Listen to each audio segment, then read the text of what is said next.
A battered young woman sits under the harsh fluorescent light of an exam room, black eyes swelling shut, blood drying on her lip, pleading through tears. Please, no pictures. If he sees them, I'm dead. The nurse lifts the camera anyway. Click, click, click. 60 seconds later, those photos ping on the phone of James J. Carrillo, ruthless king of half the East Coast underworld. He doesn't ask how bad it is. He only texts back 2 words. Name. Address. Tonight, a monster is coming to the clinic. And, for once, he's not the one who hurt her. Cold rain hammers the glass doors of the private after-hours clinic on the edge of Philadelphia's Rittenhouse Square. Susan D. Windsor half falls through them at 1:47 a.m. Clutching her side, cheek already purple-black, blood dripping from a split brow onto her torn gray cashmere sweater. Lillian S., white ponytail, calm eyes, stethoscope around her neck drops the chart she's holding and runs. Exam 2, now. You're safe here. Susan collapses onto the paper-covered bed, shaking so hard the metal frame rattles. Lillian works fast. Gloves, gauze, gentle questions, Susan can barely answer through swollen lips. When Lillian pulls out the DSLR, Susan's hand shoots up like a shield. No, no photos. Please, Lillian, if he finds out there's proof. It's just for your medical file, Lillian says, voice soft steel. In case you ever decide to fight back, you deserve that choice. Susan's tears mix with the blood. After an endless silence, she drops her hand. Click. The flash is blinding. Click. Click. Each one feels like a gunshot. Lillian turns away to log the images. Her thumb swipes one secure app, encrypted, contact saved only as J. 4 words, nothing more. She needs you. Now. Attached, 6 high-resolution photos of Susan's ruined face and torso. 23 miles away, in a Center City penthouse lit only by city glow, James J. Carrillo is pouring 2 fingers of bourbon when his phone vibrates once. He opens the message. The glass stops halfway to his mouth. Something ancient and murderous uncurls behind his eyes. Back at the clinic, Lillian is cleaning the last cut when the lights flicker. A door at the far end of the hallway slams open hard enough to rattle the framed licenses on the wall. Susan's breath catches. He found me. Heavy, furious footsteps echo closer, a man's voice roaring her name like a curse. Lillian grabs Susan's wrist, pulls her toward the supply room too late. The exam room door flies open. Susan's ex stands there, pupils blown, fists clenched, reeking of vodka and entitlement. You think you can just walk away from me? He takes 1 step inside. Then the hallway goes dead silent. A new shadow fills the doorway behind him, taller, broader, dressed in a charcoal Tom Ford suit that costs more than most people's cars. Neck tattoos just visible above the collar. Eyes like winter. James J. Carrillo doesn't raise his voice. He doesn't need to. You put your hands on Susan Windsor, he says, the words quiet enough to freeze blood. That was your last mistake. He steps fully into the light, blocking the only exit, and the temperature in the room seems to plummet 10 degrees. The ex turns, and whatever he planned to say dies in his throat. James's gaze flicks once to Susan, cataloging every bruise, then returns to the man who made them. Walk away now, and you keep breathing for another hour. James murmurs. Take 1 more step toward her, and no one ever finds the body. The fluorescent light hums overhead. Susan can't move. Can't breathe. She's just traded one monster for another. Only this one is looking at her like she's something worth burning the world down to protect. And that's when she realizes the truth starts to sink in. The photos weren't for her file. They were a summons. Susan had always believed money could buy distance from violence. She was wrong. The Windsor Trust 9 figures tucked into blind accounts her parents set up before they died in that private jet was never just an inheritance. It was a target. And the man who'd once sworn to love her had just sold her to the highest bidder. The ex-Tyler Grayson, old money, new cocaine habit stood frozen in the doorway, mouth half open like a fish drowning in air. James J. Carrillo didn't give him time to recover. 1 step. 2. A hand like iron clamped around Tyler's throat, lifting him clean off the linoleum until his Italian loafers kicked uselessly 6 inches above the floor. James's voice was almost tender. You're going to leave this building. You're going to forget Susan exists. And if I ever hear you breathed in her direction again, I'll feed what's left of you to the Schuylkill piece by piece. He released. Tyler hit the ground gasping. Crab walked backward until he hit the wall, then scrambled out like the hallway was on fire. The door swung shut behind him. Silence rushed back in, thick and trembling. Susan couldn't stop shaking. The paper on the exam table crinkled under her grip. She stared at the man now blocking the doorway as if he were a second, far more dangerous storm. James turned to her slowly, hands visible, palms open the way you approach a spooked horse. His eyes, the color of gunmetal, moved over her injuries again, clinical and furious at the same time. You're safe, he said. Simple, final. Safe. The word felt foreign in her mouth, like a language she'd once known and forgotten. Lillian stepped between them, professional calm cracking just a little.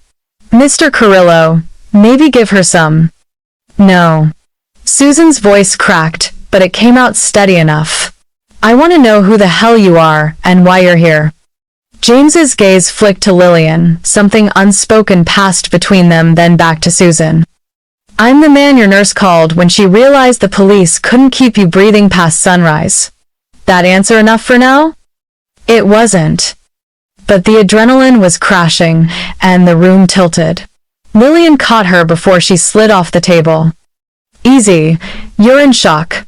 Let's get you lying down. They moved her to the windowless safe room at the back of the clinic, really just a reinforced office with a cot, a mini fridge, and a deadlock Lillian engaged with shaking fingers. James stayed outside the door, a silent sentinel Susan could feel through the walls. Lillian dimmed the lights, pressed a fresh ice pack into Susan's hand, and sat beside her. For a long time neither of them spoke. Rain lashed the small frosted window high in the wall. Somewhere in the distance, a siren wailed and faded. Finally, Susan whispered, How do you know him? Lillian hesitated. Long story. I've got nothing but time, apparently. Another pause. Lillian exhaled. Not tonight. Tonight you just survive. Tomorrow, we talk about the rest. Susan let her head fall back against the thin pillow. The pain in her ribs flared with every breath, but it was the older pain, the one that lived behind her eyes, that hurt worse. She had spent 28 years old, and she had spent most of them trying to disappear. The Windsor name was Philadelphia mainline royalty. Old shipping money that turned into private equity, then private jets, then private islands. Her parents had died when their Gulfstream went down over the Atlantic when Susan was 19. Mechanical failure, the NTSB said. Conspiracy, the tabloids screamed. Either way, overnight Susan, Danielle Windsor, became the sole heir to a fortune that could buy small governments. The trustees handled the money. Susan handled the fallout. Boarding schools in Switzerland. Debutante balls she escaped through side doors. Charity galas where men 3 times her age asked if she was lonely in that big house. She'd tried College Wharton, of course, but the whispers followed her into every lecture hall. Windsor heiress. Tragedy girl. Walking trust fund. So, at 23, she did the only thing that made sense. She vanished. Changed her last name legally to her mother's maiden Elliott. Moved into a 1-bedroom in Queen Village under the radar. Took a job teaching art history to inner-city high school kids who had no idea she could buy the school district if she wanted. She wanted quiet. She wanted something ordinary. She wanted to be invisible. And for almost 4 years, it worked. Then she met Tyler Grayson at a fundraiser for the Philadelphia Museum of Art. He was charming in that careless, inherited wealth way, blonde hair, always a little tousled, smile that cost more than most people's rent, stories about yacht races in Capri and weekends in Aspen. He never asked about money. He had enough of his own.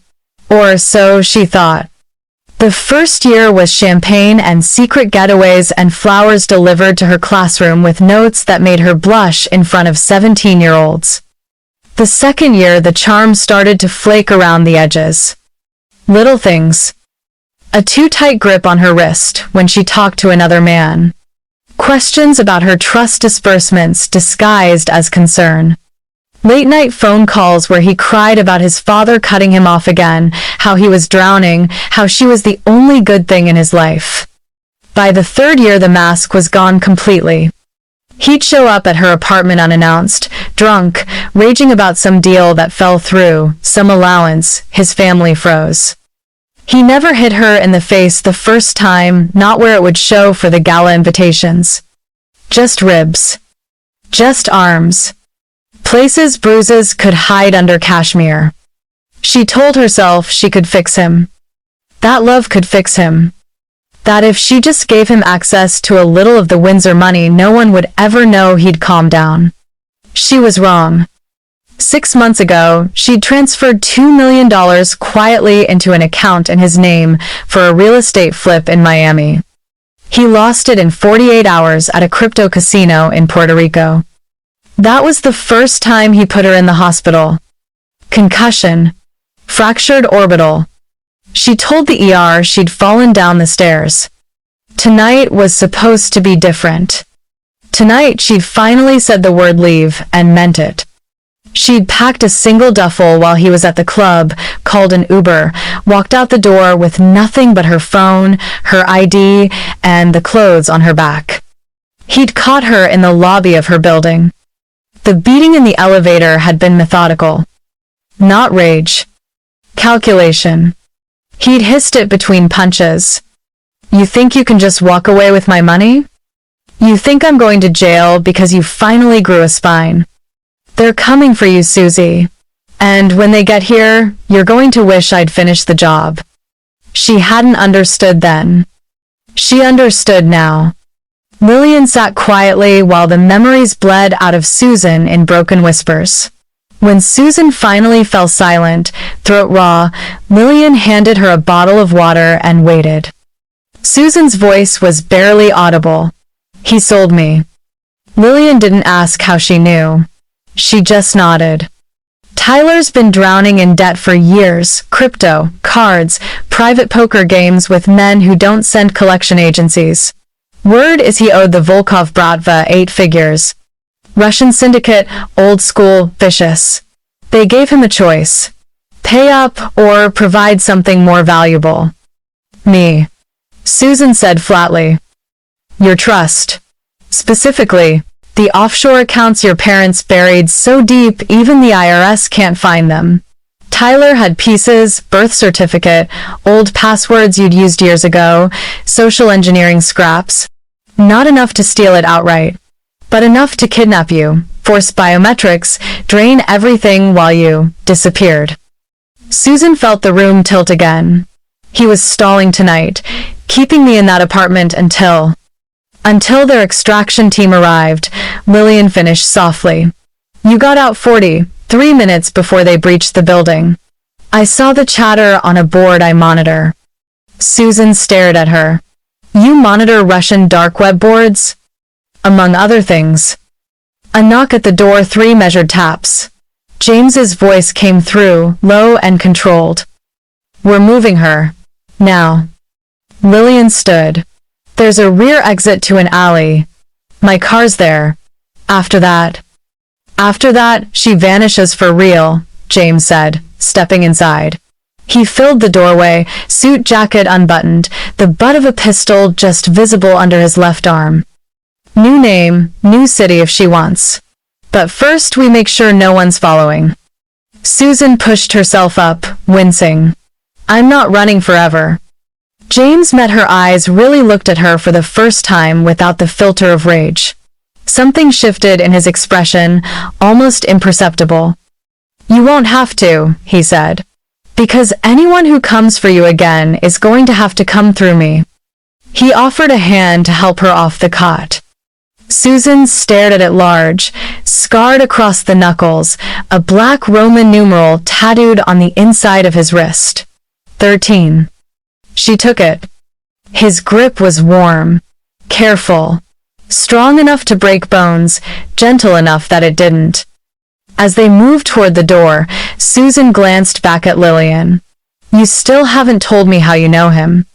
Lillian's smile was small and sad. I told you long story. Let's just say James Carrillo doesn't save many people. When he does, it's because he thinks the world is a little less disgusting with them still in it. James didn't contradict her. They stepped into the rain-soaked alley, James shielding Susan with his body while he scanned the shadows. A black Suburban idled at the curb, engine purring.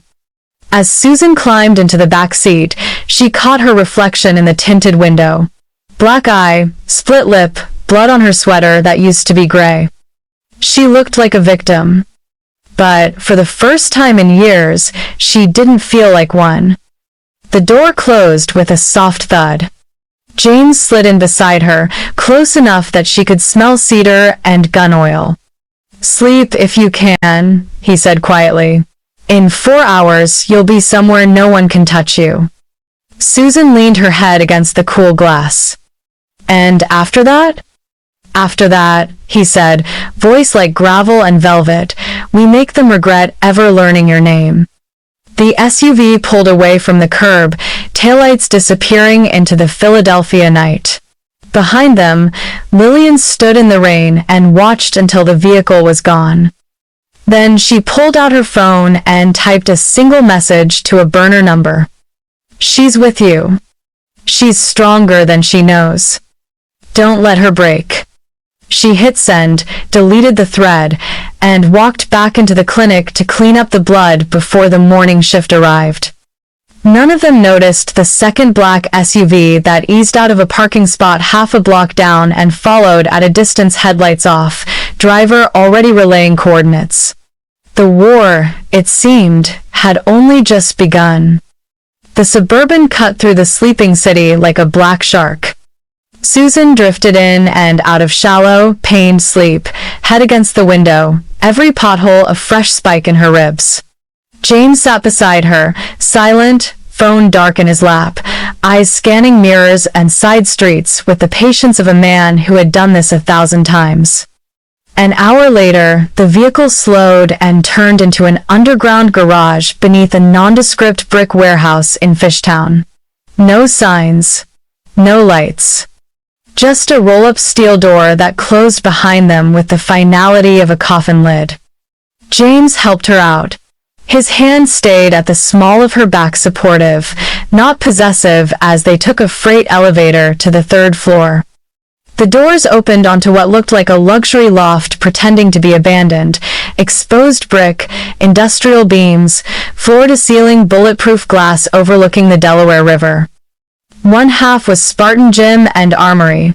The other half was open living space, leather couches, commercial kitchen, a wall of monitors currently cycling through security feeds. Safe house. The words felt ridiculous. This was a fortress wearing a minimalist apartment as camouflage. Lillian was already there. Susan hadn't even noticed the second vehicle tailing them, but there the nurse stood, white coat swapped for a black hoodie, hair loose. A duffel at her feet, and a Glock 19 on the counter, being cleaned with the same calm precision she'd used to stitch Susan's eyebrow 90 minutes earlier. Susan stopped dead in the elevator doorway. You followed us? I drove ahead. Lillian corrected gently. Someone had to make sure the place was warm and the medical kit stocked. She nodded toward a bedroom door. Shower's hot. Clean clothes on the bed. Take your time. Susan looked from Lillian to James and back again. The question burned in her throat. James read it anyway. Give us the room, Lil. Lillian hesitated a fraction of a second, long enough for Susan to catch the flicker of worry, then nodded and disappeared down a hallway. James poured 2 fingers of something amber into a heavy crystal glass and set it on the counter within Susan's reach. He didn't pour one for himself. Sit before you fall down. Susan sat.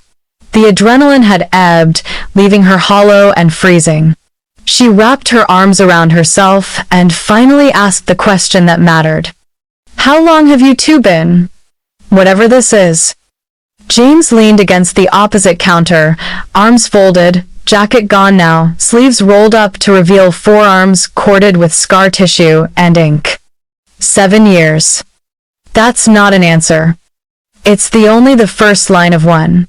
He exhaled through his nose. You want the whole story, you get it from her. But you need to know why she sent those pictures tonight. So I'll give you the short version. He moved to the monitors, tapped a key. One screen filled with Lillian's employee photo from the clinic, smiling, professional, girl next door wholesome. By day she's exactly what you saw.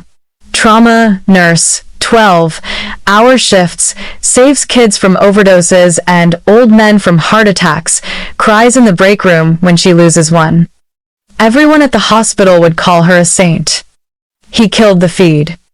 7 years ago, she wasn't Lillian Fight, RN. She was Lena Volkov, 19, fresh off a container ship from Odessa, promised a nursing scholarship in America. What she got was a basement in Kensington and a debt she could only pay on her back. Susan's stomach turned. James's voice stayed flat, almost clinical, the way men talk when the memories are too loud to let emotion in. My organization doesn't traffic people. We move guns, drugs, money, things that don't scream when you crate them. But the Russians who brought her in? They were competition. I went to shut their pipeline down. Found 28 girls in a room that smelled like death. Lillian Lena was the only one still fighting. Had a broken bottle in her hand and blood in her teeth when I opened the door. He turned back to Susan. I got them out.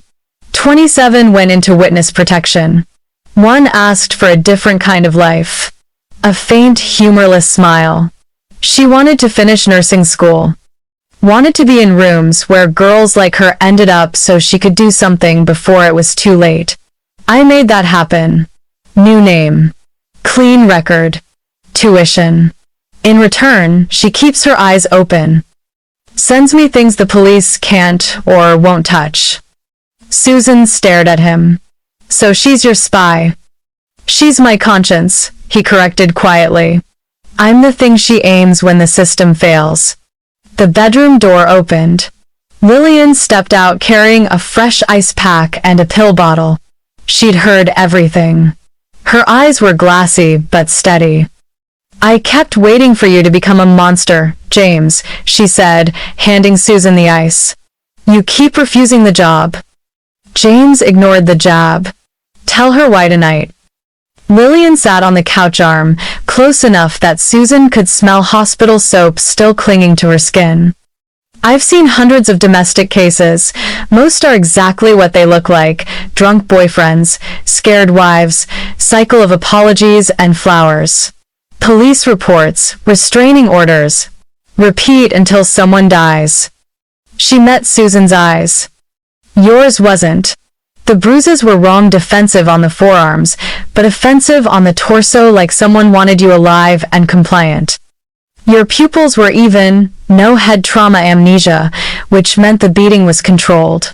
And Tyler's timing, storming a private clinic after midnight with no fear of cameras. He was buying time, not venting rage. Lillian's voice dropped. I worked trafficking intake for 2 years, Susan. I know the difference between a crime of passion and a crime with a pickup scheduled. Susan felt the ice pack slip from her numb fingers. I sent the photos. Lillian continued, because I recognized the pattern. Coordinated attack. High-value target. Extraction imminent. Police can't move that fast, and even if they could, the Volkov Group owns half the detectives in major crimes. James can. James moved then, crouching in front of Susan so they were eye level. The movement was careful, deliberate, like approaching a wounded animal that might bolt. Up close, the impact of him was worse. Not handsome the way Tyler had been handsome, polished, and pretty. James was carved from something harder. Blade of a nose, scar through one eyebrow, eyes that had seen too much and decided most of it deserved to burn. He studied her face the way a sniper studies a target distance, windage, inevitability. Not pity. Not shock. Cold, driven intent. Susan's breath hitched. You're not a case to me, he said, voice low. You're a line someone crossed. I don't come back from. He reached out slow, telegraphing every inch, and brushed a knuckle under the worst of the swelling on her cheek. The touch was featherlight, clinical, but Susan felt it spark all the way to her spine. I don't save people, he continued. Never have. But tonight I'm making an exception. Behind him, Lillian watched with an expression Susan couldn't read, part relief, part fear, part something dangerously close to hope. Susan swallowed. What happens now? James stood, the gentleness vanishing behind a mask of stone. Now you sleep. Tomorrow I start removing the people who ordered this. One by one. Until the only thing left standing between you and the rest of your life is whatever you choose to build. He turned to leave the room, pausing at the hallway. Bathrooms stocked. Painkillers on the counter, real ones, not the weak shit they give you in hospitals. Lillian stays tonight. I'll be downstairs if you scream. He disappeared, footsteps silent on the concrete. Lillian exhaled shakily. He doesn't sleep much. Susan looked toward the dark hallway he'd vanished into. He doesn't seem human much either. Lillian gave a soft, sad laugh. That's what keeps him alive. And tonight, what keeps you alive. She helped Susan to the bedroom king bed, made up with hotel corners, blackout curtains, ensuite that looked like a spa. Everything smelled clean, expensive, safe. Susan stood under the shower until the water ran cold, letting it wash blood and tears and the last of Tyler's fingerprints down the drain. When she came out in borrowed sweats that were too big, Lillian was waiting with gauze and antibiotic ointment. They didn't talk while Lillian worked. There was nothing left to say that wouldn't break them both. When the last bandage was taped, Lillian stood. One more thing. She pulled a small silver flash drive from her pocket and pressed it into Susan's hand. Security footage from the clinic hallway. Tyler arriving. James arriving. Everything. If you ever want to go to the police, if you decide we're the bigger evil, you take this and you run. I won't stop you. Susan stared at the drive. Would he let me go? Lillian's smile didn't reach her eyes. He would hate it, but yes. He's not them. Susan closed her fist around the drive, then without thinking, pulled Lillian into a hug that hurt her ribs and probably hurt Lillian's soul. Thank you, she whispered. Lillian hugged back fiercely. Don't thank me yet, just stay alive long enough to hate me later if you need to. She left Susan alone with the quiet hum of the city beyond bulletproof glass. Susan crawled into the bed, pulled the covers to her chin, and stared at the ceiling. She should have been terrified of the man downstairs, who spoke about killing the way other people discussed groceries. Instead, for the first time in years, her heartbeat slowed. Because the man downstairs wasn't looking at her like prey. He was looking at her like a promise. And somewhere in the warehouse below, James Carrillo stood in a room full of weapons and monitors, staring at the frozen image of Susan's battered face on the largest screen. His knuckles cracked as his fists clenched. He spoke to the empty room, voice a lethal whisper. They wanted to take something that didn't belong to them. He reached out and touched the screen, fingertip tracing the bruise blooming across her cheekbone. They just made the last mistake of their lives. Morning came in gray slices through the bulletproof glass. Susan woke to the smell of coffee and the low murmur of male voices somewhere beyond the bedroom door. Her body felt like it had been run over by the Suburban that brought her here, but the pain was manageable. Lillian had left 2 white pills and a note that said, "Take these or I'll come in there and make you." She swallowed them dry, pulled on the fresh jeans and black sweater someone had laid out, her size, no tags, and padded barefoot into the main loft. James stood at the kitchen island, shirtless under an open charcoal Henley, a shoulder rig with a matte black Sig Sauer riding high on his ribs. A topographic map of the city was spread across the marble, weighted down by coffee mugs and 2 silenced pistols. 3 men in dark tactical clothes stood around him, big, quiet, faces she didn't know listening while he spoke in a voice too low for her to catch the words. The moment she appeared, every head turned. Conversation died. James's eyes flicked over her once clinical, assessing, then he dismissed the men with a tilt of his chin. They vanished down a staircase without a sound. "Sleep?" he asked. "Some." She hugged her arms. "Where's Lillian?" "Shift at the hospital started at 6. She'll be back tonight." He poured coffee into a second mug and slid it across the island. "Black. Figured you for no sugar." She took it because her hands were shaking again. "You can't just keep me here." "I'm not keeping you." Doors unlocked. "Elevator needs a code, but if you want to walk out into the street with a face full of bruises and a Russian kill team looking for you, be my guest." Susan glanced at the steel door. "You'd let me go?" "I'd follow you at a distance and pull you out of the fire the second it started. But yes, your choice." She didn't move toward the door. Instead, she looked at the map red circles around her apartment building, Tyler's Rittenhouse condo, the clinic, and half a dozen other locations she didn't recognize.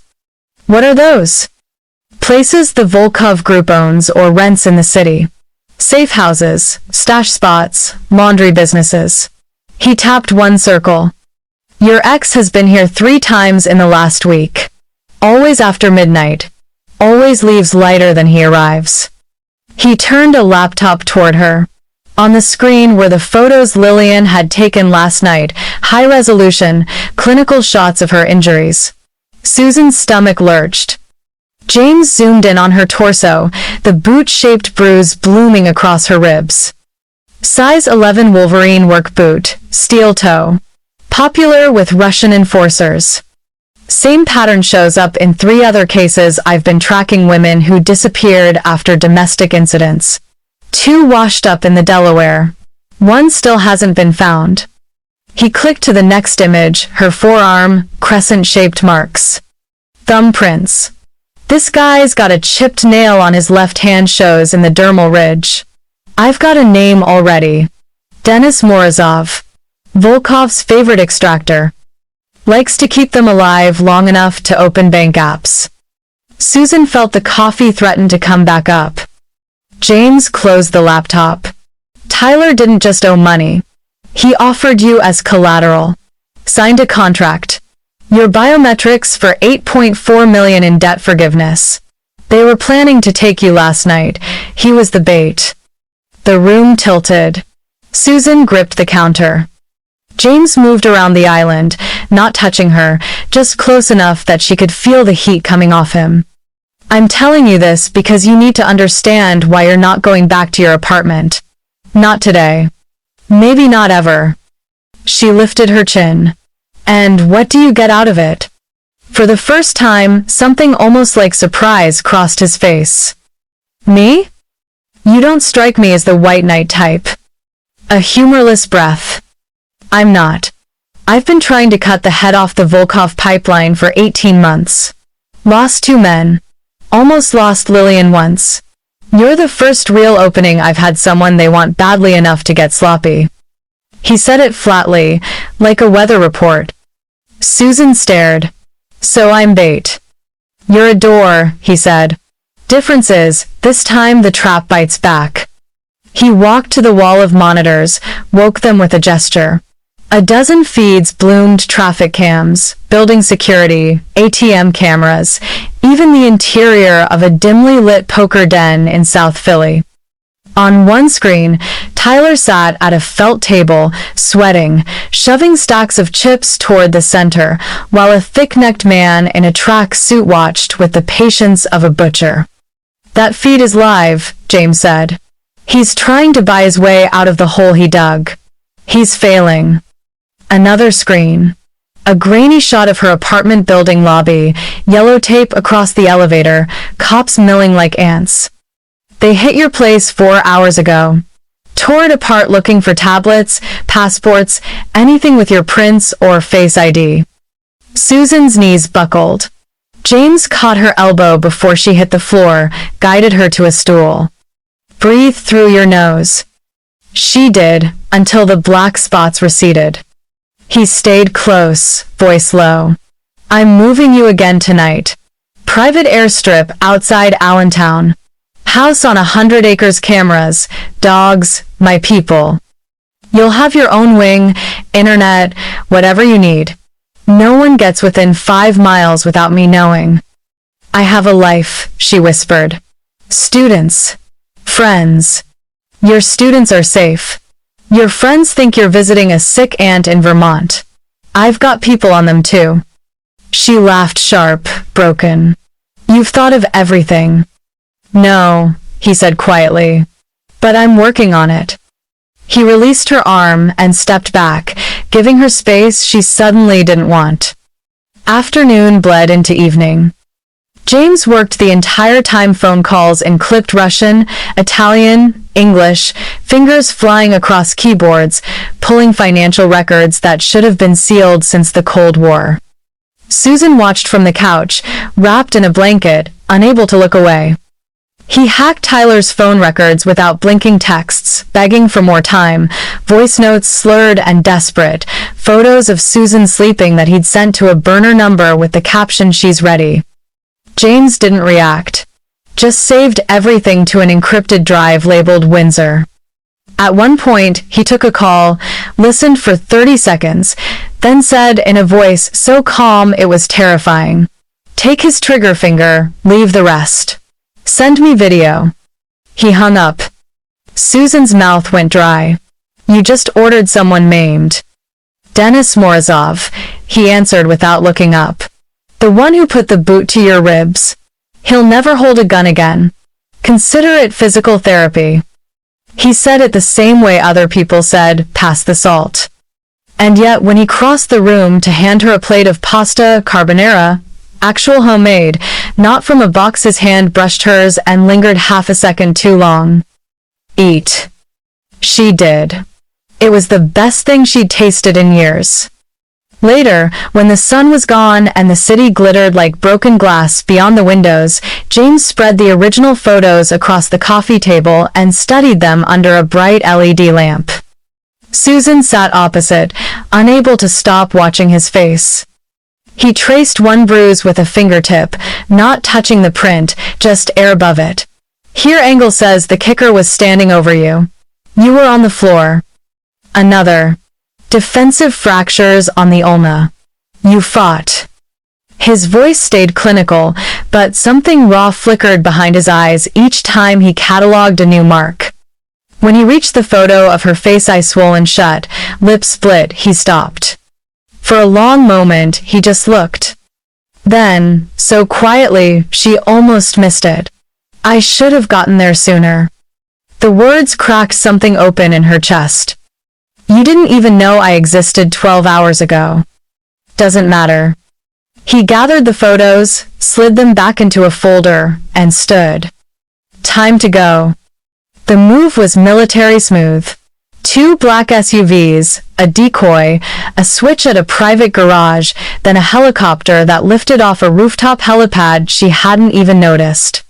James sat across from her in the cabin, noise-canceling headphones on, watching her instead of the city falling away below. 40 minutes later, they touched down on a gravel pad lit by floodlights.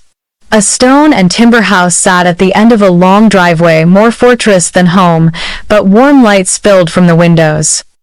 Inside, smelled of cedar and wood smoke. A fire crackled in a river stone hearth. Someone had stocked the fridge, left fresh flowers on the island, made the bed with sheets that smelled like lavender. James gave her the tour in silence, panic room behind the library shelves, biometric locks, infrared cameras. A German shepherd named Kaiser, who inspected her once and then leaned his full weight against her leg like they were old friends. When they reached the master suite, he paused in the doorway. "This is yours. I'll be down the hall." Susan looked at the king bed, the fireplace, the view of endless dark woods. "You did all this in a day?" "I've owned the property for years, just never had a reason to use it." She turned to him. "Why does it feel like you've been waiting for me?" He didn't answer immediately. Just studied her the way he'd studied the photos, cataloging, measuring. Then, "Because some people you look at and know the world is better if they keep breathing. You're one of them." He left before she could respond. That night, Susan slept 12 hours straight, no nightmares, no flinching at shadows.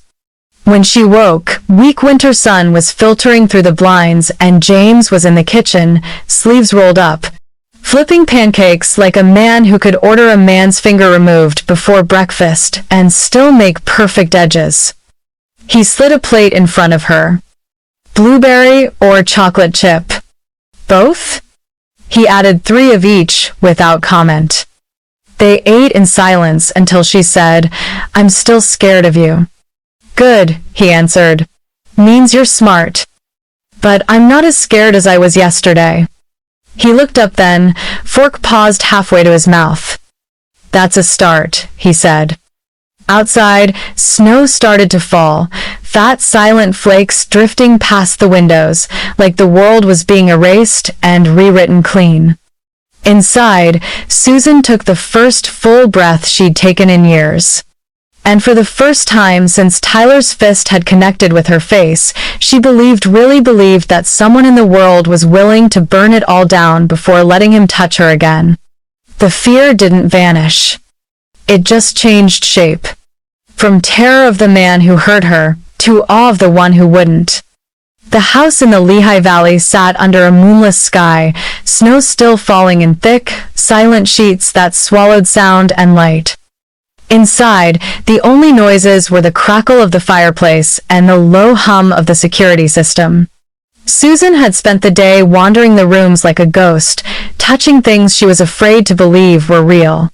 A library full of first editions, a kitchen stocked with food she hadn't bought, a bedroom dresser already holding soft flannel pajamas in her size.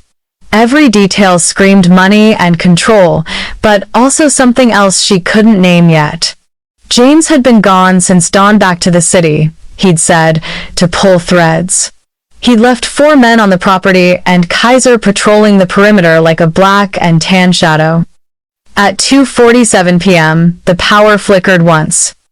Susan was curled on the leather sectional with a book she wasn't reading when every light in the house died. The fireplace still glowed, but the sudden darkness felt deliberate.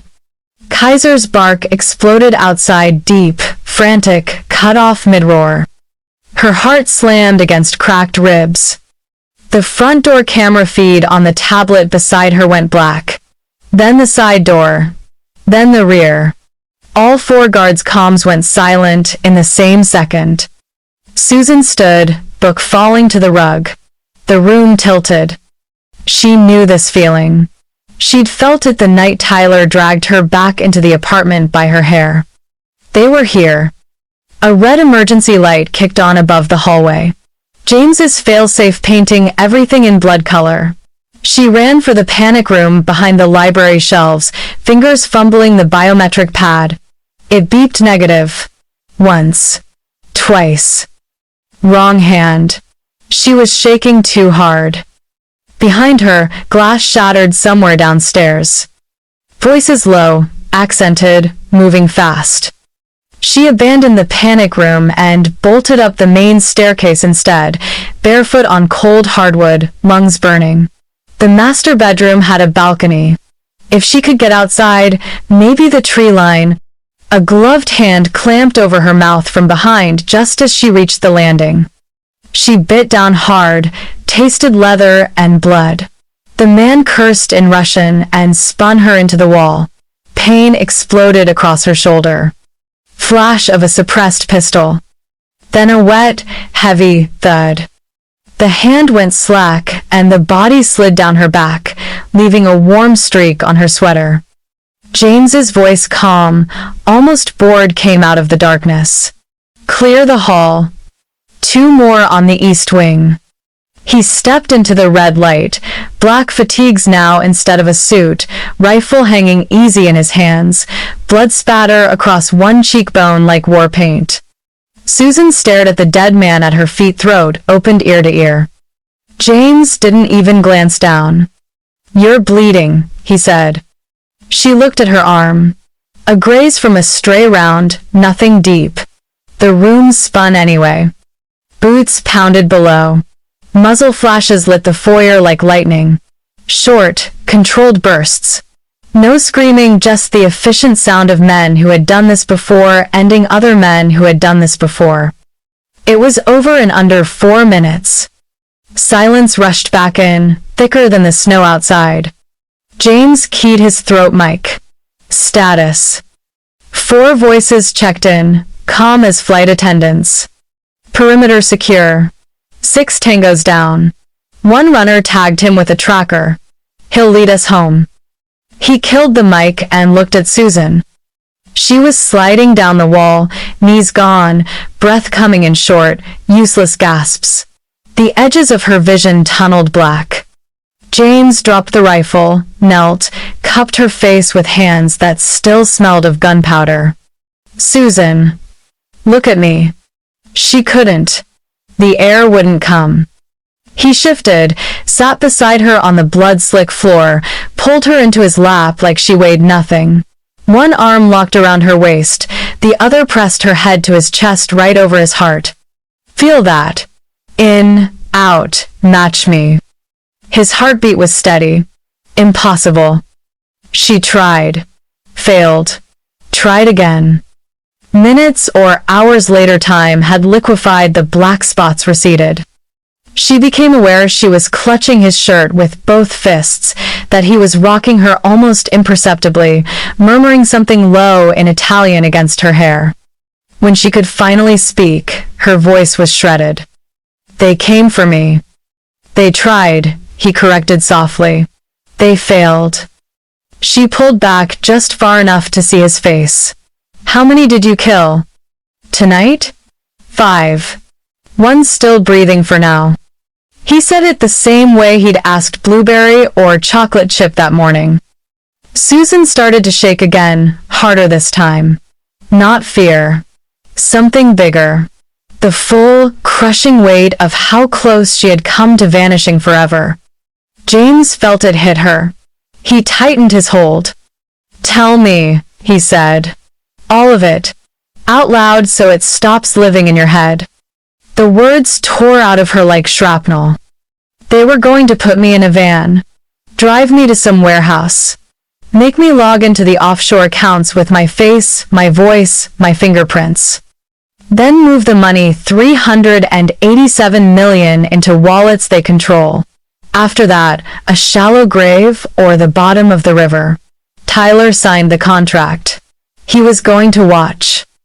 Her voice cracked on the last word. James went perfectly still beneath her.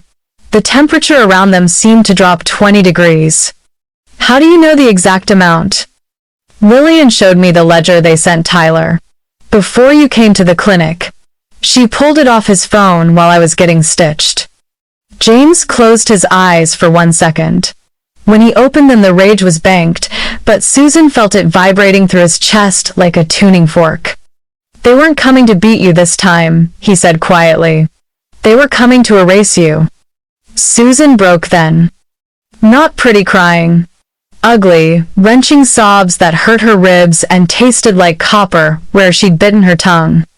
Everything she'd held together with rage and adrenaline for years poured out on a stranger's hardwood floor while a mafia boss held her like she was the only thing keeping him human. He didn't shush her. Didn't tell her it was okay. He just let her fall apart, one hand stroking her back in slow, steady passes, the other cradling her skull like she was made of glass. When the storm finally passed, she was limp against him, throat raw, eyes swollen. He spoke against her temple.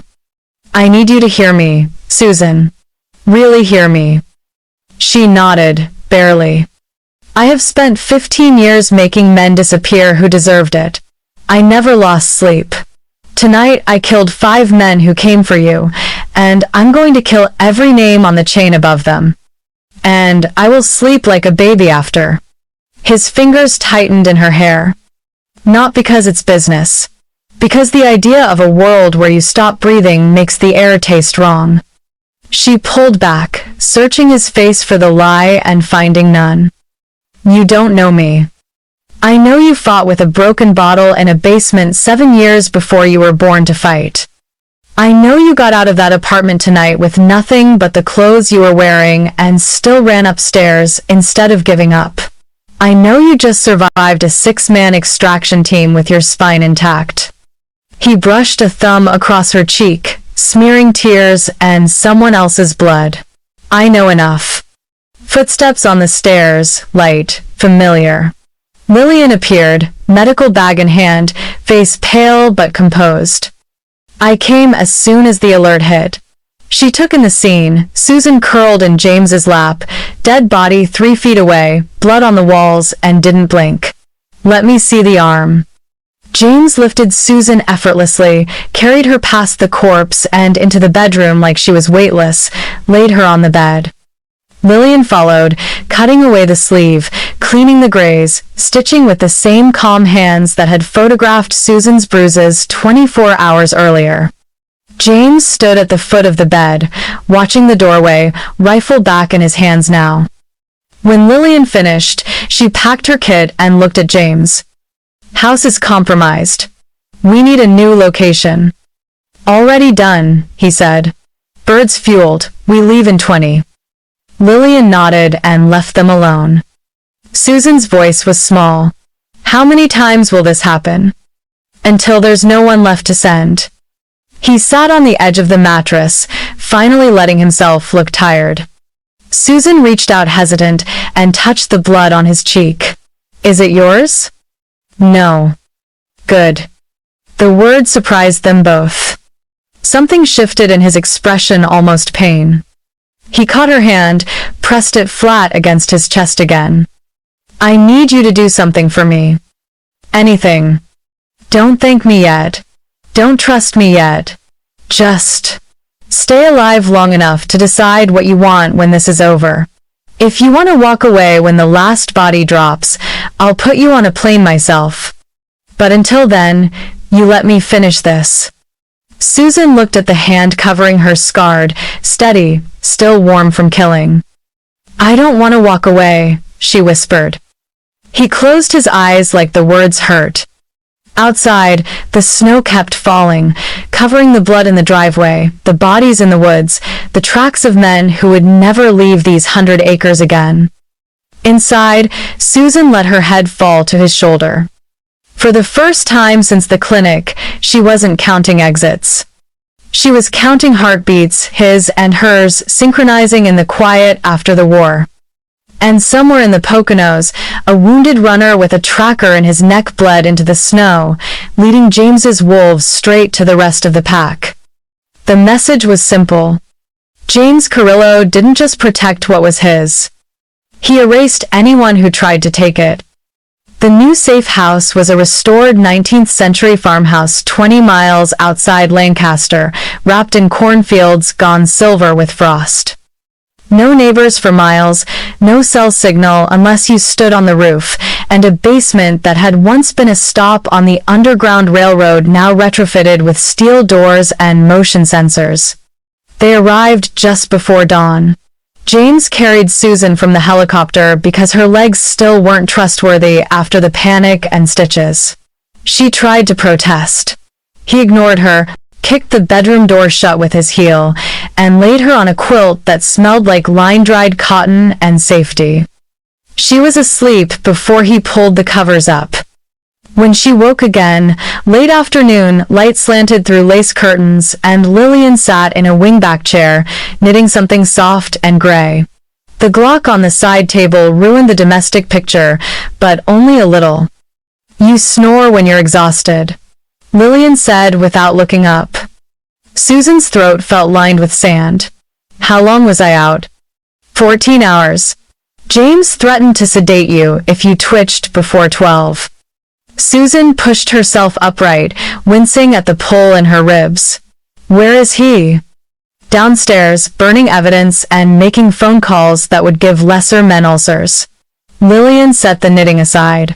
"We need to talk before he comes back up." Susan's stomach tightened. "Okay."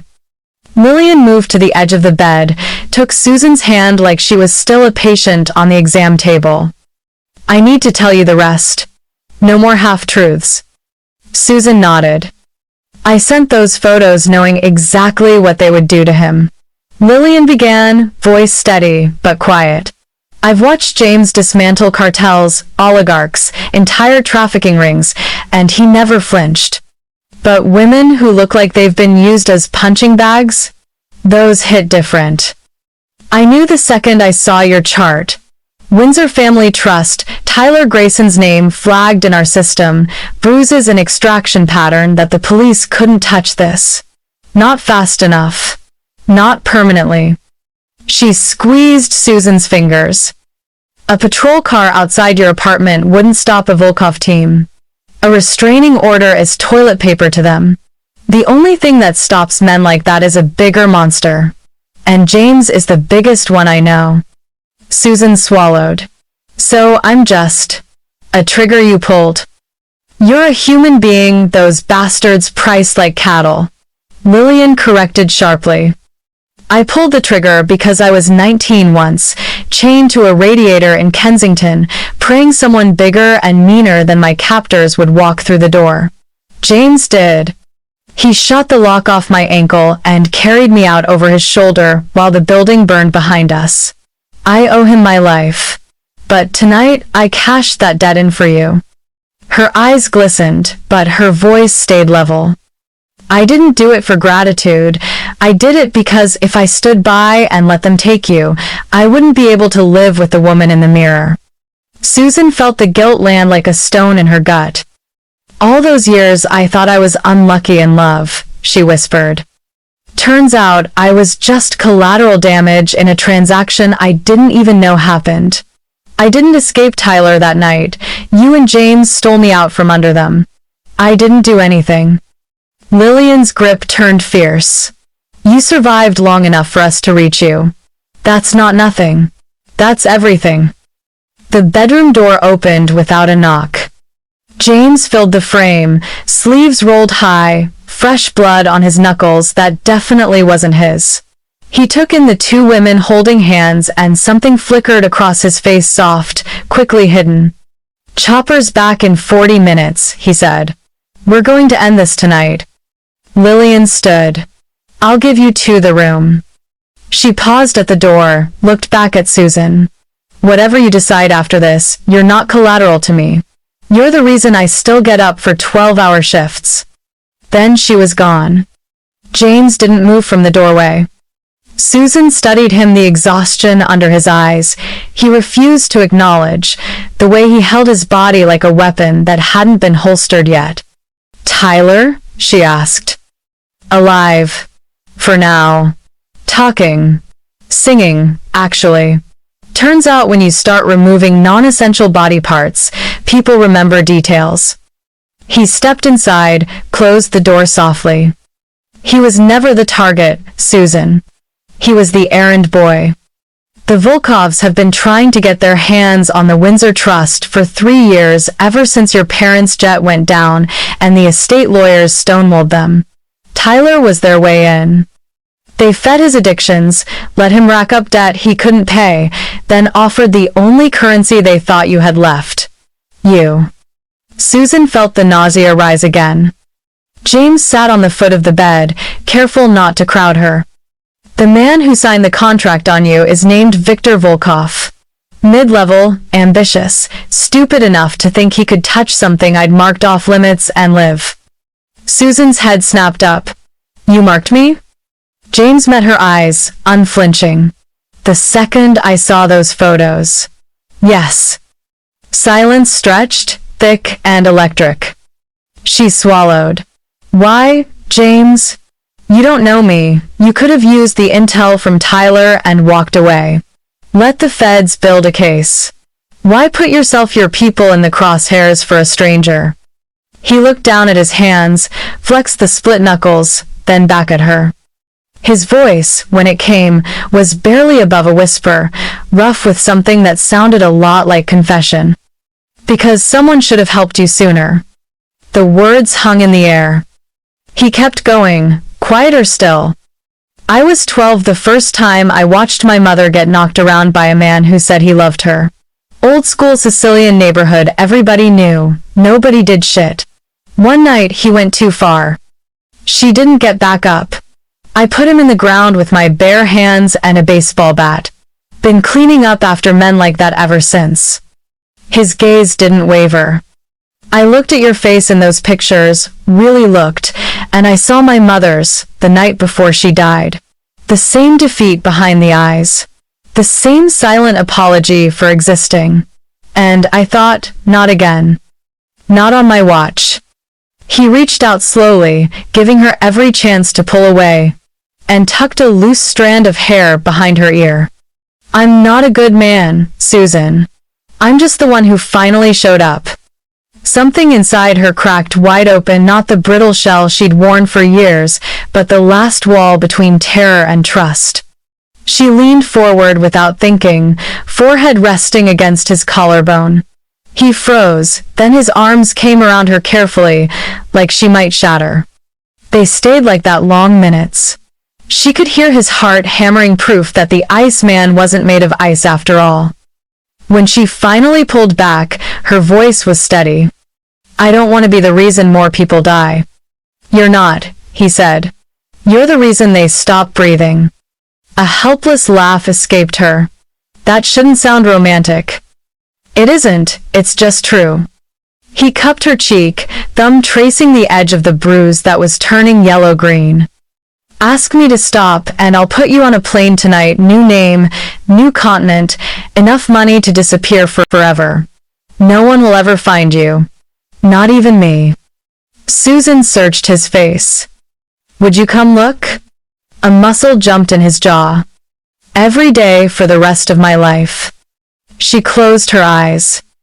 I don't want to run anymore. Then you won't. He started to stand. She caught his wrist. James. He paused. Thank you for showing up. Something fierce and tender flashed across his face. He leaned in, pressed his lips to her forehead soft, reverent, then rested his own there. I'm sorry it took so long. Outside, snow began to fall again, muffling the world. Inside, Susan let herself lean into the arms of the most dangerous man she'd ever met, and, for the first time in years, felt something perilously close to peace. Downstairs, Lillian watched the knitting and smiled at the ceiling. Upstairs, James held her like a promise he intended to keep with blood if necessary. And, in a freezing warehouse in Newark, Victor Volkov stared at the severed finger on the table in front of him and realized too late that some debts weren't paid in money. Some were paid in graves. Chapter 7. Chapter 7. The discovery that changes everything. The kitchen table had become a war room. 3 laptops glowed in the dim light of the farmhouse, cables snaking across the scarred oak like veins. James stood at the head, jacket off, shoulder holster stark black against his white shirt, sleeves rolled to the elbow. 2 of his lieutenants, Rocco and Matteo, flanked him, faces lit blue by the screens. Lillian sat opposite, fingers flying over a keyboard, pulling data from places that didn't officially exist. Susan hovered in the doorway, blanket wrapped around her shoulders, unable to stay in bed while the house hummed with quiet violence. James didn't look up when she appeared, but his voice softened a fraction. "You should be sleeping." "I'm done sleeping while other people bleed for me." He met her eyes then, something stormy moving behind the gray. After a beat, he nodded once permission granted and pulled out the chair beside him. "Sit." She did. Rocco slid a tablet across the table. On the screen, a string of encrypted signal messages pulled from Tyler's cloned phone. "Tyler, March 14. Need more time. She's suspicious." "Viktor Volkov, March 14. You had 6 months. Clock is 0 now." "Tyler, March 15. I can get her to the lake house this weekend. Roofie her drink, you roll in quiet." "Viktor, March 15. Better. We need face, voice, both retinas, voice print, and blood for the DNA lock on the Cayman account. After transfer, she is dead weight. Understand?" "Tyler, March 15. Understood. Just wipe the debt." "Viktor, March 16. Dead and your kneecaps if you fail again." Susan's stomach lurched. There was a photo attached, taken without her knowledge while she slept, mouth slightly open, hair across her face, time, stamped 2:03 a.m., the night before she fled. Under it, Tyler's final message. "She's ready. Come get your money." Susan stared until the words blurred. Her coffee mug slipped from her fingers and shattered on the wide plank floor. No one moved to clean it.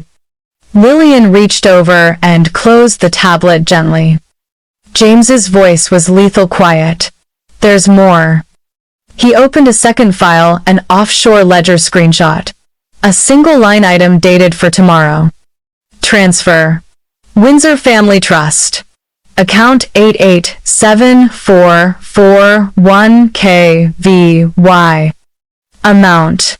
USD 412,980,331.17. Condition. Biometric confirmation complete. Disposal. Asset termination post. Transfer. Asset. That was her. Susan felt the room tilt. She gripped the table edge to stay upright. "I was 43 minutes from being in the back of a van," she whispered. "If I hadn't walked out when I did, if you two hadn't." Her voice cracked. Lillian's hand found hers under the table and squeezed hard. James didn't offer comfort, he offered truth. "Tyler gave them your parents' old passwords, ones you used in college. He had your birth certificate, social security card, even the childhood security questions. All he needed was you breathing long enough to scan your face and speak the voice phrase. After that, you were a liability." He turned the laptop so she could see the final piece that turned her blood to ice. A second photo, this one, a still from Tyler's hidden bedroom camera, showed Susan in the shower, head tilted back under the water, completely unaware. Caption from Viktor. "Test the angle. We need clean retinas." She was going to die naked and screaming in her own bathroom while Tyler watched from the living room and waited for his debt to vanish. Susan pushed back from the table so hard the chair scraped like a scream. She made it 3 steps before her legs gave out. Lillian caught her, eased her to the floor, back against the cabinets. "Breathe, honey, in through the nose." But Susan couldn't. The realization was a living thing clawing out of her chest. Every "I love you" Tyler had ever said was foreplay to murder. Every apology bouquet had been a countdown. James crouched in front of her, blocking the room, blocking the world. His hands hovered, wanting to touch, not daring. "I've got you," he said. The same words he'd used in the blood upstairs, but softer now. Broken open. Susan's sobs were silent at first, just shaking shoulders and tears cutting tracks through the dried blood on her cheeks. Then the sound came, raw and animal, and she curled forward until her forehead hit his chest. He wrapped around her like a shield. Rocco and Matteo quietly left the room, taking the laptops with them. Lillian stayed, kneeling, stroking Susan's hair and murmuring in Ukrainian the language she'd spoken when James first found her chained to that radiator. When the storm finally ebbed, Susan's voice was hoarse. "How many people have to die so I can live?" James pulled back just far enough to meet her eyes. "As many as it takes." He helped her to the couch in the adjoining living room, settled her into the corner, pulled a quilt over her legs. Lillian brought water. Susan drank because they made her. James stood at the fireplace, staring into the flames like they owed him answers. "I'm ending this tonight," he said to the room, but mostly to her. "Viktor Volkov thinks he can negotiate. He invited me to neutral ground tomorrow, old shipyard in Chester, says he wants to discuss terms." A humorless breath. "He'll bring 12 men, I'm bringing 6. Difference is, mine are better." Susan's heart stuttered. "He'll kill you." James turned. The firelight carved his face into something ancient and merciless. "He can try." He crossed the room in 3 strides, knelt again. "I need you to stay here. Lillian stays with you. The house is locked down biometrics, dogs, drones, 2 teams on rotating perimeter. Nothing gets through." Susan caught his sleeve. "I don't want you to die for me." Something fierce and possessive flared in his eyes. "Then I won't." He started to stand. She tightened her grip. "Promise me." He searched her face, then leaned in and pressed his forehead to hers. "I promise I'm coming home to you." The words were a vow and a threat. He left her with Lillian and walked out to the porch where his men waited in the cold. Susan couldn't sit still. She paced the living room, blanket trailing like a cape, until Lillian finally steered her to the wide farmhouse window overlooking the long gravel drive. 6 black SUVs idled in a row, engines running, exhaust pluming white in the floodlights. James stood in the center, coat flapping in the wind, checking weapons with the same calm he used to make pancakes. His men formed a half-circle around him, hard men, quiet men, men who had chosen this life and would die in it without complaint. Susan couldn't hear the words through the glass, but she saw James's mouth move. She saw every single man straighten. She saw them nod, once sharp, unanimous. And she read his lips clear as a gunshot. "Protect her with your life. If she falls, you fall." Then he looked, straightens, pulls on black leather gloves, and climbs into the lead vehicle without looking back. The convoy rolled out, taillights disappearing down the lane like embers swallowed by night. Susan stood frozen long after they were gone. Lillian came up behind her, slipped an arm around her waist. "He meant every word," she said softly. Susan stared into the dark where the cars had vanished. "I know." Because in that moment, watching 6 killers accept death for her without hesitation, something shifted inside her chest, permanent and terrifying and true. James Carrillo didn't see her as a burden. He didn't see her as bait, or a debt, or a ghost of his mother. He saw her as his. And for the first time in her life, being someone's felt like the safest place on earth. She pressed her palm to the cold window glass, as if she could reach through the miles and touch him. "Come home to me," she whispered to the night. Outside, the snow began to fall harder, covering the tracks of men riding to war. Inside, Susan stood guard over an empty driveway and waited for the monster who had decided she was worth burning the world down to keep. The Marcus Hook shipyard had been dead for 20 years, rusted gantries clawing at the sky, half-sunk dry docks full of black water, the Delaware River slapping against concrete like it wanted back in.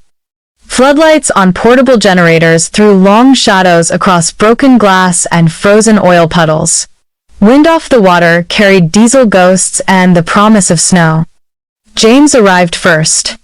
6 SUVs rolled in silent, parked in a loose crescent that looked casual and wasn't. His men fanned out without a word, 2 on the rooftops with suppressed rifles, 2 in the shadows of the cranes, Rocco and Matteo flanking him 20 feet back. James stood alone in the open, hands visible, long black coat whipping around his legs. No visible weapons. He didn't need the advertisement. At 11:07 p.m., headlights cut through the dark from the south gate. 4 panel vans and 2 Escalades. Doors opened and 14 men stepped out. Viktor Volkov in the center, fur collar turned up, flanked by the kind of muscle that ate steroids for breakfast. Viktor smiled like a man who still thought he held cards. "Carrillo, so good of you to come." James didn't smile back. "You wanted to talk terms, talk." They met in the middle of the old assembly yard, under a skeletal overhead crane that creaked in the wind. 40 feet of cracked concrete between them. Close enough to see faces, far enough for rifles to matter. Viktor spread his hands. "Simple. You took something that belongs to us. Return the girl unharmed, walk away, and we forget this embarrassment." James tilted his head. "The girl has a name." Viktor shrugged. "Names are for living people." He snapped his fingers. One of his men held up a tablet. On the screen, live drone footage of the Lancaster farmhouse thermal bloom, showing 2 bodies inside. Susan and Lillian. "We can be there in 20 minutes, Viktor said pleasantly. "Your dogs are already dead. Your perimeter team is sleeping permanently. Give her to us now, and maybe your nurse keeps breathing." James didn't look at the screen. He already knew the footage was real. The decoy house had been bait. Susan and Lillian moved at dusk to a location only he and Rocco knew. But Viktor didn't know that. James let the silence stretch until the wind was the loudest thing in the yard. Then he spoke, voice low enough the microphones wouldn't catch it. "You just told me where every man you value is standing." Viktor's smile faltered. James's coat moved barely, and the night exploded. The first sniper round took the man holding the tablet through the eye. The tablet shattered mid-air. The second round punched through Viktor's fur collar and the throat beneath it. After that, it was no longer a negotiation. James was already moving, coat flaring like black wings, twin suppressed pistols appearing in his hands as if conjured. He walked forward into the storm of returning fire the way other men walk into rain. Muzzle flashes lit the shipyard like hell's strobe lights. Rocco's shotgun boomed from the catwalk, turning 2 enforcers into red mist. Matteo's rifle cracked steady 1 round per heartbeat, 1 body per round. Viktor gurgled on the ground, hands to his ruined throat, eyes wide with the realization that the trap had teeth on the wrong side. James reached him in 6 strides, stepped over the dying man without breaking rhythm, and kept walking toward the vans. The remaining Russians tried to fall back, screaming in 3 languages, slipping on ice and their own blood. None of them made it 10 feet. James didn't rush. He didn't need to. When the last echo faded, the shipyard was quiet again except for the wind and the wet sound of snow starting to fall on warm bodies. James stood in the center, chest rising and falling steady, blood that wasn't his dripping from his coat and fingertips. 12 bodies lay scattered like broken dolls. 2 were still twitching. He corrected that with single, precise shots. Rocco dropped from the crane, boots crunching shell casings. "It's done," he said. James looked at Viktor's corpse, eyes open to the black sky. "No," he answered. "It's finished." He pulled a phone from Viktor's pocket, thumbed to the banking app, still open on the transfer page, $412, million waiting for biometric confirmation that would never come now. James took a photo of Victor's dead face, attached it to a group text that went to every Volkov lieutenant from Boston to Miami. Message: touch the Windsor Trust, and I come for your children next. He hit send, dropped the phone, and crushed it under his heel. Then he walked back through the carnage to the SUVs without looking behind him. His men followed. Behind them, the shipyard-burned vans torched to destroy evidence, bodies left for the river and the rats. By morning, the Volkov syndicate on the East Coast would be leaderless, bankrupt, and hunted. The war was over in 43 minutes. Back at the True Safe House, a remote hunting lodge buried in the Pine Barrens, Susan had not slept. She paced the great room in one of James's black hoodies that hung to her knees, barefoot on heated slate floors, counting heartbeats between the grandfather clock's chimes. Lillian sat on the couch cleaning a pistol with mechanical calm, but her eyes kept flicking to the door. Every scenario ran through Susan's mind.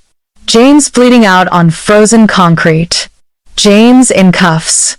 James simply never coming back because men like him didn't get happy endings. At 3:18 a.m., headlights swept across the windows. Susan was at the door before the engine cut off. James stepped out of the lead SUV alone, coat gone, shirt torn and dark with blood, a cut over one eye already swelling shut. Snowflakes melted in his hair. He looked like he'd walked out of a war zone. He looked alive. Susan didn't think. She ran. Bare feet on frozen gravel, breath fogging white, and launched herself at him so hard he rocked back a step. Her arms locked around his neck, legs around his waist, face buried in his shoulder like if she let go he'd vanish. He caught her arms, banding crushed tight, one hand cradling her skull, the other under her thighs, and held on like she was the only real thing in a world gone red. She felt his chest hitch once. Just once. Then his voice, raw and wrecked. "It's over." Susan pulled back far enough to see his face bruised, bloody, beautiful. "You came home. I promised." She kissed him. Not soft, not tentative, desperate. Teeth and tears and the taste of gunpowder and copper. She kissed him like drowning, and he was air. He groaned into her mouth, backed her against the nearest SUV, hands sliding under the hoodie to find skin and hold on like she might still slip away. When they finally broke apart, foreheads pressed together, both shaking, she whispered against his lips, "I was so scared you wouldn't come back." He laughed once, rough, broken sound. "Susan, I tore the city apart tonight with my bare hands. You think anything on this earth could have kept me from coming home to you?" She realized then, bone deep, blood deep, that the need wasn't one-sided. She needed the monster who burned empires for her. He needed the woman brave enough to love the monster back. She kissed him again, softer this time, tasting salt and relief. "Take me inside," she breathed. He did. Carried her over the threshold like a bride made of bruises and steel, past Lillian's knowing smile and the quiet closing of the door. Upstairs, snow fell against the windows while the fire burned low. Clothes hit the floor in a trail of blood and desperation. When he finally slid inside her, slow, careful of her ribs, but relentless, she arched off the bed and said his name like a prayer and a curse. Afterward, tangled in sheets and each other, she traced the new cut on his ribs and asked, "Is it really over?" He pressed his lips to her wrist, right over the pulse. "They're gone. The money's safe. Tyler's handled. No one left who knows your name and wants you dead." She let out a breath that felt like it had been trapped in her lungs for years. "What happens now?" James pulled her closer, voice rough with exhaustion and something that sounded a lot like forever. "Now you decide who you want to be when you wake up tomorrow. I'll be whoever you need me to be." Susan looked at the man who had painted a shipyard red to keep her breathing and realized the answer was simple. I want to be yours, she said, and I want you to be mine. He closed his eyes like the words were pain and salvation at once. Then that's what we are. Outside, dawn crept pale over the pines, turning the snow pink. Inside, Susan slept in the arms of the most dangerous man on the East Coast. And for the first time in her life, she didn't dream of monsters. She dreamed of the one who had slain them all. Spring arrived late that year, the way it does when winter refuses to admit defeat. Cherry blossoms finally exploded along the Schuylkill like pink shrapnel, and the air smelled of cut grass and possibility instead of gunpowder and snow. Susan stood in the kitchen of the Rittenhouse penthouse James had quietly put in her name 3 months ago, floor-to-ceiling windows, biometric everything, a view that made the city look harmless, and watched the coffee drip, like she still couldn't believe any of this was permanent. Tyler Grayson had disappeared the week after the shipyard. Officially, he'd withdrawn a large sum of cash, closed his accounts, and boarded a one-way flight to Buenos Aires. Unofficially, the Delaware had kept its secrets, and James had slept just fine. Susan had not asked for details. She had only asked that it be final. It was. Lillian came by every Thursday evening now, no longer in scrubs but in soft jeans and the gray knit sweater she'd been working on the night everything burned.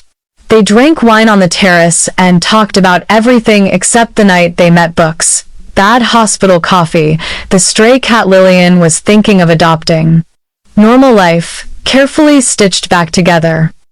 Lillian still fed James quiet reports from the ER when certain bruise patterns appeared, but no one had triggered his rage in months. The city had learned. Susan's days were her own again.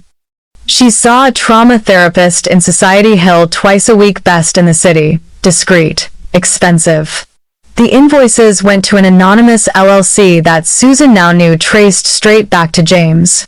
He never mentioned it. She pretended not to notice the way her copays were always zero. Some nights she woke gasping, convinced she could still feel Tyler's hands around her throat. James was always there, arms sliding around her waist, mouth against her temple, heartbeat steady under her palm until the dream let go. Tonight the dream had been gentle, almost cruel in its kindness.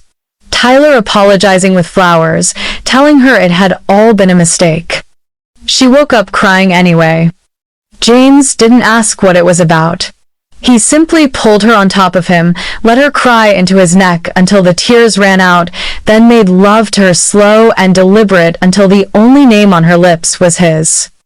Afterward, they lay tangled in sheets that cost more than her old apartment, city lights painting gold across their skin.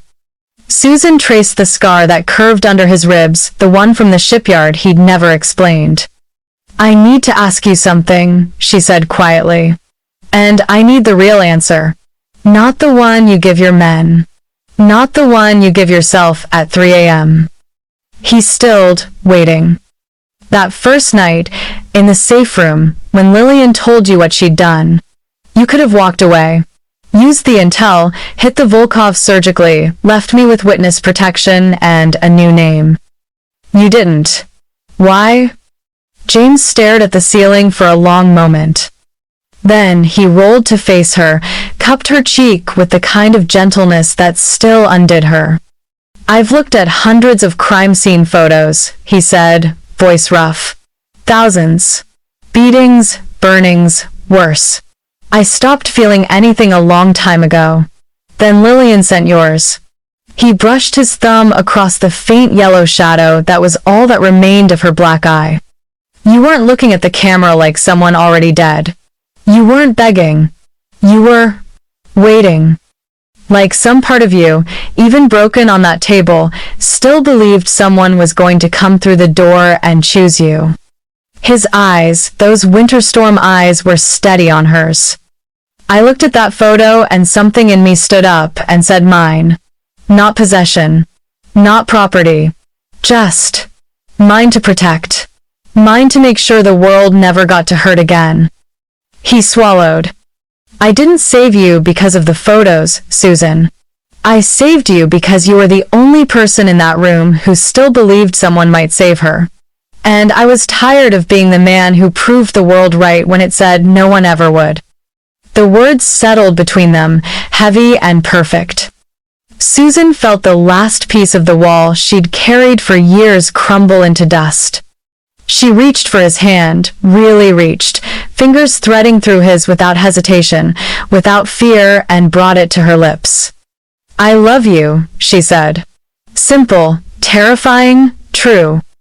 James exhaled like he'd been holding his breath for months.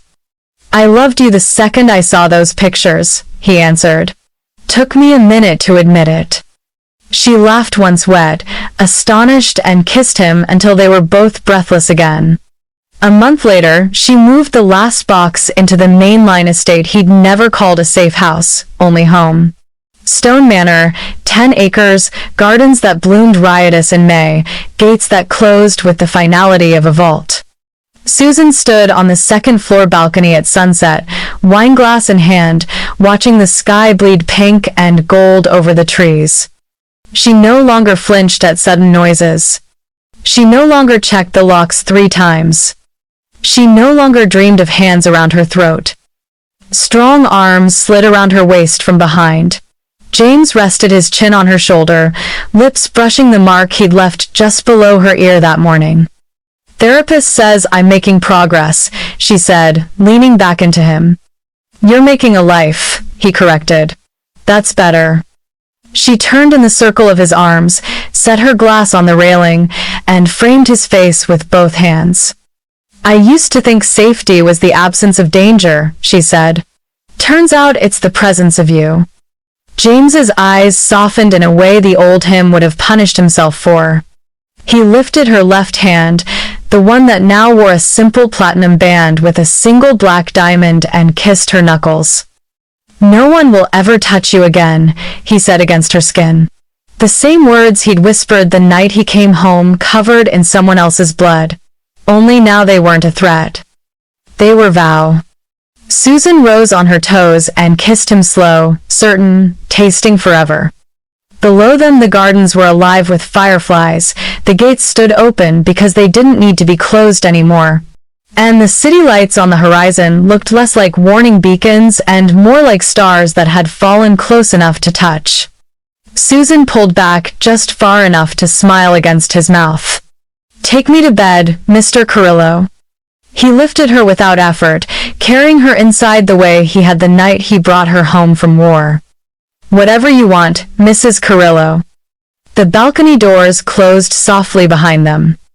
Outside, the night settled gentle and vast. Inside, 2 people who had once only known how to survive, learned, slowly and perfectly, how to live. And, somewhere in Philadelphia, a nurse named Lillian locked the clinic door after her shift, looked up at the stars, and allowed herself one small, satisfied smile. The photos had summoned a monster. The monster had kept his promise. And the woman in them had finally, truly, come home.